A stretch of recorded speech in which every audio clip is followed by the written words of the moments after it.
Okay, this will be another Pokemon video, and I just made a more specialized RNG cracker. So in the last video I showed a general RNG cracker for reversing the Pokemon Showdown RNG from damage rolls, where you need to keep track of random calls yourself. And this is now a specialized tool, because it's very difficult to make a user-friendly tool that works in all situations. That would take a lot of work, and I just made a user-friendly tool that works in a specific situation, namely if you counter-trap a Dugtrio with Porygon2 in Gen 3 OU. So the way this will work is, let's just switch here into a Dugtrio. So the Dugtrio is trapping the Raikou here, and we'll now just kill it. Okay. If you have a Porygon2 and you've been trapped by a Dugtrio, then you can counter trap it with a Porygon2 like this. And if you have counter trapped a Dugtrio, then you can just recover while the Dugtrio, which is locked into Earthquake, runs out of PP for the Earthquake. And then you can insert the damage rolls into this program, and this takes the exact percentages directly. So the first Earthquake here did 41.2%, so we enter it here, and it's an Earthquake, and you can also say whether it's quit or not, and you can select whether it's choice banded. And the important thing is that for this program, you don't necessarily need to know the exact attack stat of the Dugtrio, because once you have enough damage rolls, you can just guess the attack. So the program does two things. It can try to figure out the attack stat of the Dugtrio from the damage rolls, and after you know the attack stat, you can then reverse the random number generator from the attack rolls.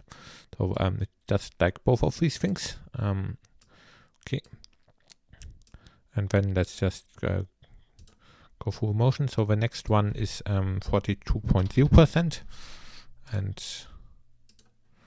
the next one is 49.8%, and then the next one is 44.9. Then we have 43.0.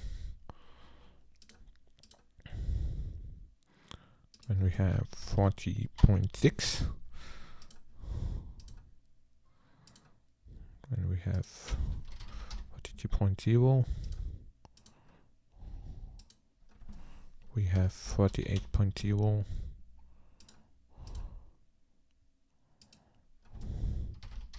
39.0, 44.9,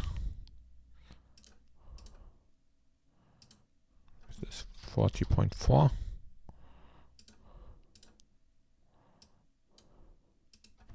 42.0,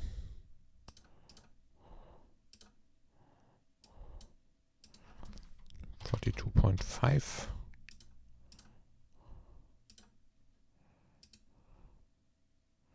40.6,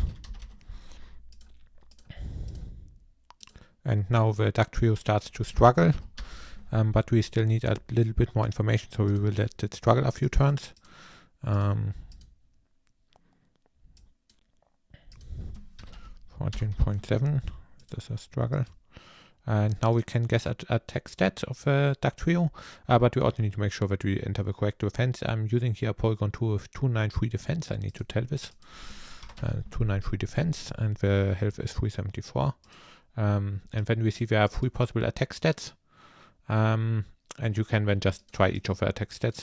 Like usually if they're very close together, then they just have the same damage rolls anyway. And after you have the attack stat, you can try to crack the RNG. And once it's done, it will tell you how many possible seeds there are. So we need to do one more struggle here. But after the struggle, we can already just do the ice beam. So we have another struggle which does 13.9. So this is struggle, and then we can crack the RNG again. And once this is finished, it should now tell us that there's only one possible seed, and this is this one.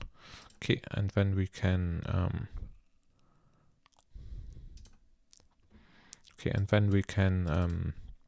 it will print out an Excel file again, which we have right here.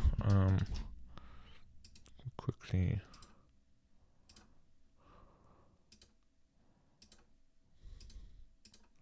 put this like this. Okay. And in this Excel file, it will also tell you which damage rolls corresponded to which things in here. So the first damage roll, the 31.2, was right here, was this one. This was the third damage roll, and we entered 17 damage rolls, and this was the 17th damage roll. And then this is the quick claw after the damage roll. So, I know we had an ice beam right directly after the damage roll. Okay, well, this is actually not a quick claw because we did an ice beam, but yeah, whatever. So we had the damage roll of struggle, and then we had an ice beam which takes 4 random calls, and then here we have a quick claw roll. So we are now right here, and we will just do this once more, I guess. So 1, 2, 3, 1, 2, 3, 4. So we are here from the RNG.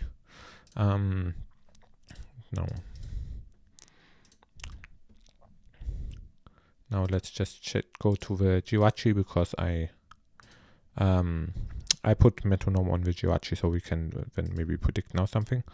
So we would predict that if the Jirachi uses metronome, the Zapdos outspeeds it, right? Zapdos has more speed than the Jirachi, yeah. So if Zapdos just uses useless in power, then the Jirachi will use overheat if it uses metronome. Let's see this. And now we get the metronome, and this is overheat. And okay, and the overheat missed because this was a high roll. Okay, so we can predict metronomes, and you just need to insert the percentage numbers, which is a bit easier than the actual damage numbers from last time. And you can also just insert whether it's a crit, and you can just change the Dugtrio attack stat. And it can also guess the attack stat. So this makes it a little bit easier to reverse the RNG in this situation, and you can easily force the situation if you run any team which has a Porygon2 in it, and if your enemy runs any Choice Banded Dugtrio on it, then you can force this, and this is a bit more user-friendly RNG manipulation than the thing I showed last time. Yeah, that's everything.